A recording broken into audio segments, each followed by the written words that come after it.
Biz sonda gelmedik. Biz bütün Müslüman halkı bundan biz uzak emismedik. Bizim Müslüman halkı, aynıksa Kazak halkı, ceserin çılatmagan, cezemene köşege taslamagan halk edik. Ne bu paraşatır? Kança sulu bolsa da arsızlık hatın kılmanız. Kança batır bolsa da жалғызды жауға қоймаңыз. Kança шешем болса да ол қызды жауға қоймаңыз деген бабалардың ұраны қайда? Kança kızın sulu болса да оны Қазақстан мisi деп тұрып шығарып алып қою, бұл тексіздіктің белгісі. Бұл тектіліктің белгісі емес. Ар ұят кешегі бабаларымыз ар намыстың иесі болған. Қанша сұлу болса да арсыздық қатын қылма деп отырғаның. Қанша сұлу болып тұрып, денесі ашық шашық болатын болса, басында бір шүбірек орамалы болмайтын болса, оны қатын қылмаңыз деп отыр. Себебі алып анадан, ол анып жалғыз анау түйедей бұқалар емес. Миында бір келі ми жоқ, пешенесінде намаз жоқ болған бұқалар емес олар. Бәлкім алып деген ар намысты, ұятты. Жастықтың қадірін біліңіз, кәрілік келуден алдын дейді. Жас кезде жігіттер Құранды үйреніп олайық, хадисті үйреніп олайық, көркем мінезді болып олайық. Мен бір 82 жастағы қариямен больницада болдым. Жаңағы кісі, Алла сақтасын, военныйда істеген отставкадегі полковник. Аузында бір түйірі сөзі жоқ қой, жақсы сөзі жоқ қой. Медсестралардың құйрығын шымшып, бетін шымшып отыр. Мен немереңмен жасты ғой. Ұялмайсың ба? Немереңмен жасты ғой бұл. Махаббат жасқа қарамайды деді. Махаббатың отсың, қандай махаббат айтып жатсың? Міне сондай арсыздардан неше ойнастар артылып, ол ойнастан харам бала дүниеге келіп жатыр. Адам баласын некелі әйел, өзінің баласын роддомға барып туғаннан кейін, роддомнан қандай қуанышпенен, bütün үйде қуаныш, мал сойылған қуанышпенен алып келіп қарсы алады. Харам бала болғаннан кейін туалетке барып туады. Мұсырға барып туып тастап жатыр. Бәлкім соған сізбенен біз, міне сізбен біз кінәліміз. Жас кезде олардың талым тәрбиесіне қарайық. Жас кезде өзіміз кәрілікке дайындалып алайық. Жас кезде Құран оқысаңыз, хадис жаттаңыз, қартайғанда өте әдепті шал боласыз. Кәрие болуда үлкен бір бақыт. Кәриелеріміздің бәрінде топырақ шашпаймыз, бірақ көпшілік дұға қылуды білмейді. Олардың бірақ заманы қандай болды? Кешегі 74 жылдық коммунистік система бол, адамдарды алжытып жындығып тастаған. Бірақ алхамдулилля біз егеменді елде өмір сүріп жатырмыз. Жігіттер, дұға көбірек үйренейік, Құран көбірек үйренейік. Қазір уақытыңыз бар. Денсаулықтың қадірін ауырмай тұрып біліңіз. Денім сау уақытында ішіп алайын, жүріп алайын деген адамдар ертең мүгедек болып қалған уақытында итқорлықпен өледі. Бір күні бір кісінің үйіне зияратқа бардық, ауырып жатыр дегеннен кейін бір қой дұға қылып барайық деп барсақ, бір қараңғы бөлмеде бір өз жатыр. Қараңғы бөлмеде үлкен үй, бірақ қараңғы бөлмеде бір өз жатыр. Кейін кеп свет жағып, ассаламу алейкум деп амандасты. Ол адам өте сұлу адам болатын. Ол адам мектептің завучы болатын. Өте сұлу, партийный школды бітірген, өте бір жақсы адам еді. Бірақ ол қатынбаз еді.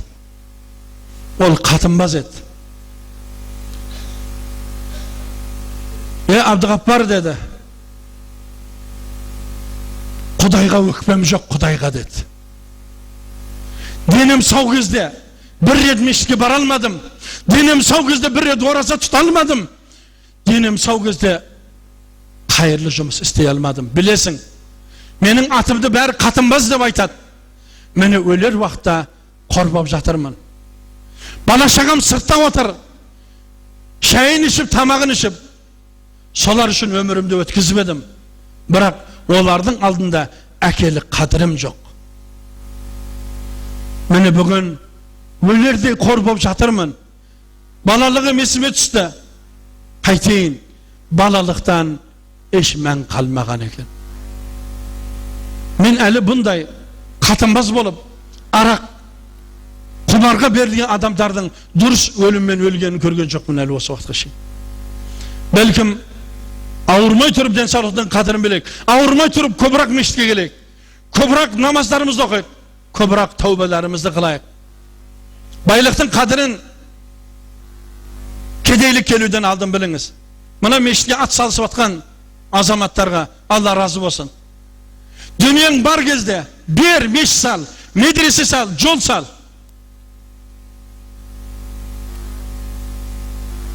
Ертең кедей болып қалған уақытыңда өкінбейсің. Сенен қалған үй қалды. Сенен қалған мешіт қалды. Сенен медресе қалады. Bir gün bir жігіт айтады, мен сендерге разы емеспін, мен сендерге.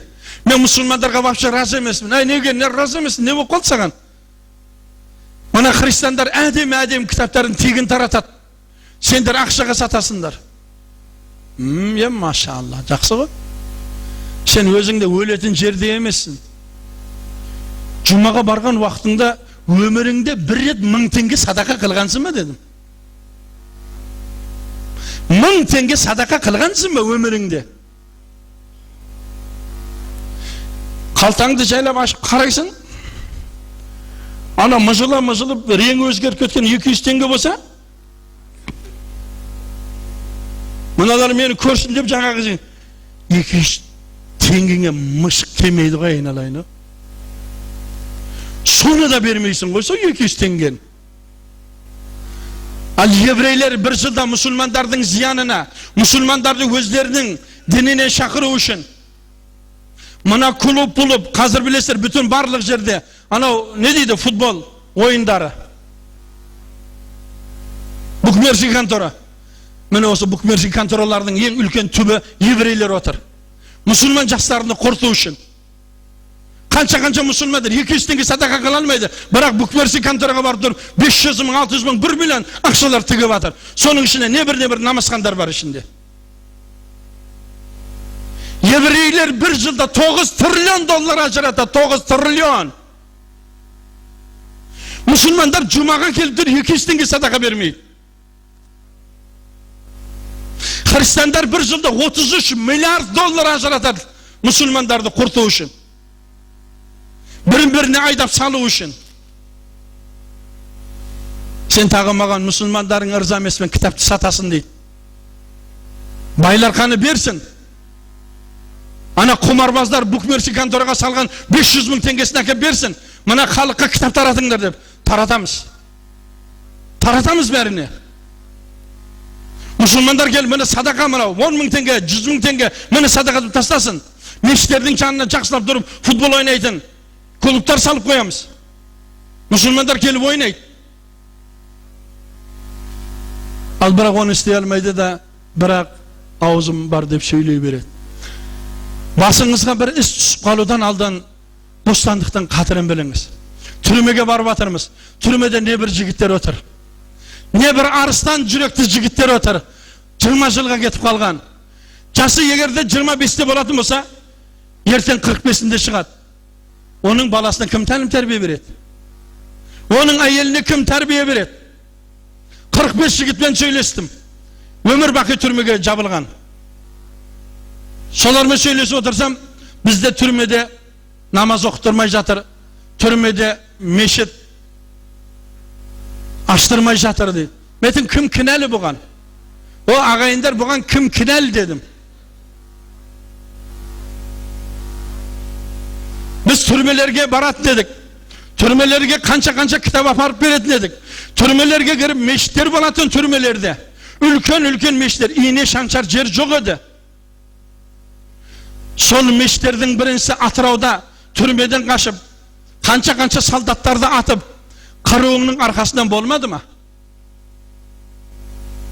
Сол өзінің сәләфи ағымындамын деп жүрген жігіттер Атыраудан мешіттен қашып, мешітте қанша солдаттарды атып өлтіріп, Ana жерде жарылыс, мына жерде жарылыс қылғаннан осы түрменің барлығы, түрмедегі мешіттер жауып тастамады ма? Бұған кім кінәлі? Бұған өкімет кінәлі емес бұған.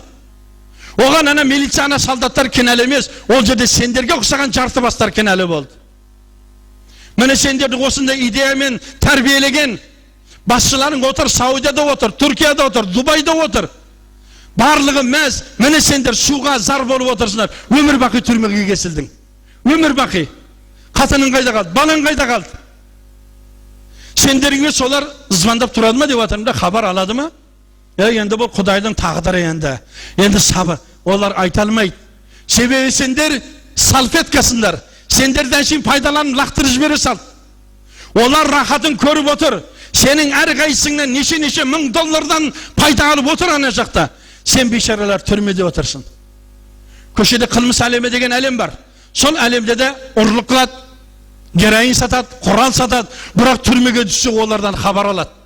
Сол қылмыс әлеміндегілерді біз жахил дейміз. Сенің ана сендерді осындай тәлім тәрбиемен тәрбиелеген, о төбеде отырған, Саудияда отырған молдаларыңда осы біздің жахилдардан төмен болды ғой. Қатыныңнан хабар алмайды, балаңнан хабар алмайды. Сендерден ешкім хабар алмайды. Сендерден кім хабар алады, айтайын ба дедім. Айтың деді. Сендер кеше үйлеріңде құрмет қылмайған ата-аналарың, намаз оқымағандығы үшін кәпір деп тұрып, аяқ асты қылған ата-анаң ғана ана есікте тұр, жаурап тұр. Сендерге передача әкеліп тұр. Бірақ сендер оларды қадірлемедіңдер. Сендер өздеріңе ұқсаған ана 4 сақал қойғандарды менің бұратым, менің ақиым дедің. Қаны сенің ақи бұратың қаны? Сен оларға керек емесің. Сен ана туған әкеңе керексің. Ана шешеңе керексің. Ол сен 9 ай көтерген, ол сені қимайды. Сен оны жексұрын дедің. Сен оны кәпір дедің. Бірақ ол сені балам дейді. Есіңді жи. Бос уақыттың қадірін қадірлейік ағайын. Allah Subhanahu da barşanızın ömrünüz uzak. Denderiniz sağ olsun. Bu dünya onçuk emes. Oylanıp qarayıq. Ata-ana məngi emes. Ata-anaga жақсылап qarayıq. Hizmetin qılayıq. Razılığını alayıq. Duasını alayıq. Eşqaşan kem bolmayımız. Çalğan dünya çalğan bolup ketedi. Ahırғы vaqızımızda Mısırda bolğan bir oqiyğan aytib bereyim. Bir baydың balası болады. İşkeni aрақ, şekkeni naşa. Еш өмірдің қиыншылық көрген емес. Оның ең жаман көретіні адамы намазған адамдар еді. Намазған адамдар сондай жаман көреді. Және де адамдардың үстінен күлуді жақсы көреді. Адамдарды сол издеваться етуді жақсы көретін бала болады. Өте қатынбаз болады. Бірақ үйленетін уақыт келді. Қыз іздеп жатыр. Қараңда, жақсы қыз іздеп жатыр. Өзі қатынбаз. Жақсы қыз, жақсы жердің қызын іздеп жатыр. Намаз оқитын қыз іздеп жатыр ғой. Іздеп жүріп бір қызды табады. Ол қария қыз болады. Қарияны білесіздер ғой? Құран жаттаған. Соған барып үйленеді. Бірақ үйленгенмен тыныштық бермейді. Орамалын алып қояды. Намаз оқымаса ішіне тебеді. Намаз оқымаса үстіне отырып алады. Әбден қатынды қорлайды. Бірақ қатын кетпейді. Әйел түнімен дұға қалады. Ол түнімен қатындармен жүреді. Ішіп келеді, шегіп келеді, ұйықтап қалады. Бірақ әйел, мүслима әйел қандай болады? Мүслима әйел Firavunның оқиғасын білген әйел болады. Әсия анамызды Firavun қандай ұрып сабап тастаса да, Firavunға бір рет ләнет айтқан емес, бір рет Firavunнан қашып кеткен емес Әсия анамыз. Müslüman ayel kuyovini dua qiladi. Erten cennetin sayyidasi bo'ladi. Kuyovini razı qiladi bo'lsa, o'g'an jannat vojib ekanligini bilgan ayel chillab dua qilaveradi. Bir kuni saunadan chiqadi. Saunadan jo'ra yo'ldoshlaridan chiqib, kelib o'tirsa, uzoqdan bir odam kelyapti. Zo'rg'a yurib, duvaldan ushlab kelyapti. Sonda jo'ra yo'ldoshlarini aytdi. Sendерді бір күлдірейін бе деді. Sendерді бір қуантайын ба, sendерді бір ырза қылайын ба деген еді. Жора жолдастары, жүдә жақсы, жүдә жақсы. Кайфушаға не керек ол? Содан жаңағы жігіт ұзақтан келіп жатқан адамның алдына келіп қараса, ол адамның екі көзі соқыр, екі аяғы шолақ екен. Соған қарамастан жағасынан тартып аяғынан бір теуіп еді, ана тоңқалап кетті.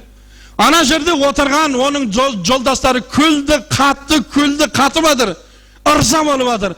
Ана бишара, мені үйт қорламаңдар, мені қорламасайшы, мен өзім көзім көрмейді, аяғым өз шолақ, мен жүре алмаймын, тұра алмаймын десе, тұрғызып қояды, аяғынан бір теуіп қалады. Эшек шилесі қатып күліп, 1,5 сағат қорлайды. Кен достарының алдына келіп, қалай қылдым дейді. Ой, керемет, сен зорсың, сен мынандайсың, саған әңгіме жоқ. Содан тарайды.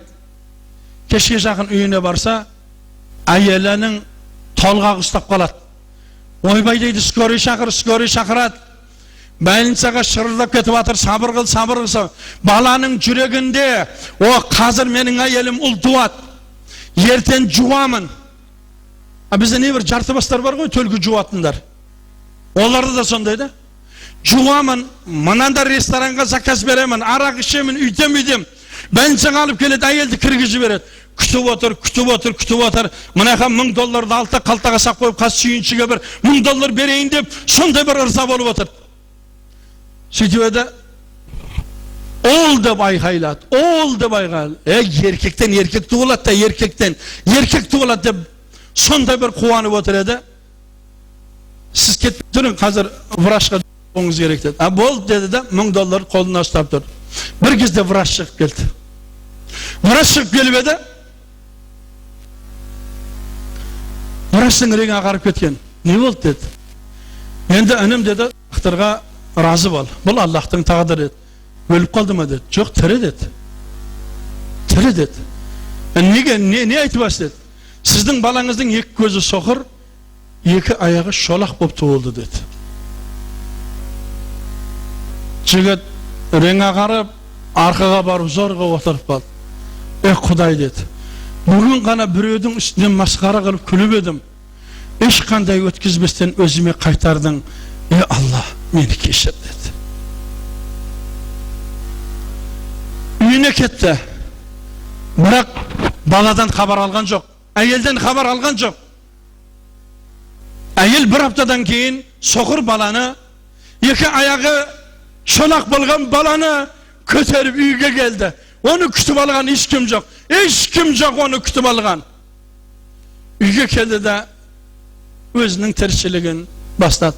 Жаңағы жігіт шеккен, жүре берді. Арадан 10 жыл өтті. Бір рет анау соқыр баланың алдына барып қараған жоқ. Шолақ баланың алдына барып қараған жоқ. Көрген жоқ оған. Қараған жоқ. Bir gün ұйықтап жатқан уақытында шырылдаған дауыс шықты. Ол уақытта бұл және екі перзент көрді. Біреуі Халид, екіншісі Омар деген екі бала еді. Әке орнынан тұрды, жайлап қарады. Қараса 10 жасқа кеп қалған ғой жаңағы соқыр бала, шолақ бала 10 жасқа. Жылап тұр, айқайлап тұр. Не болды саған деді. Бала селк ете қалды. Әкенің даусын бірінші рет естіп тұр. Мен Халидті іздеп жатыр едім деді. Не қыласың Халидті деді. Бүгін жұма еді. Жұмаға ерте барсам деп едім. Бірінші сапта отырсам деп едім деді. Әке қайран қалды. Мұна өзі соқыр ма? Не айтып жатыр? Осы уақытқа шейін бір рет жұманы ойламаған екен. Ойыма жұма келмеген екен. Мынау жұмаға барып, бірінші сапта отырсам дейді. Тоқта деді, мен сені апарам деген еді. Басқа адамдар үстімнен күлсе күлсін. Сіз күлмеңіз деді. Сіз жұмаға барамайсыз деді. Сонда жоқ, сабыр қыл деді. Жонды ғұсыл қылды, баласының алдына келіп, бірінші рет өзінің белінен болған балаға бірінші рет қарады. Ол мүгедек, көзі соқыр болған, аяғы шолақ болған балаға бірінші рет akelik ko'zimen qaradi. Balam jur dedi. Bala sonda quvonib ketgan. Bala taltang deb жүріп ketib baratar aldında. Quvonib atar. Mening akem meshitga bora жатыр. Mening akem meshitga, mening akem jumaga bora жатыр deb. Jumaga kelib qarab edi. Jumada adam to'lib ketgan ekan. Biroq ana balaning so'qir, mugedik bo'lganligini ko'rgan chamag'at arani ochdi da birinchi qatorga joylashdi. Jumada va'zlar bo'ldi, Qur'onlar o'qildi. Adamlarning barlig'i chaylab chiqib ketdi. Akening yuragi sig'ilib o'lib bora жатыр. Birinchi jumaga kelgan yuragi sonday sig'ilib o'lib bora жатыр. Balam adamlarning bari turib ketdi. Jur ketaylik deb edi. Ana tekshide Qur'on turma dedi.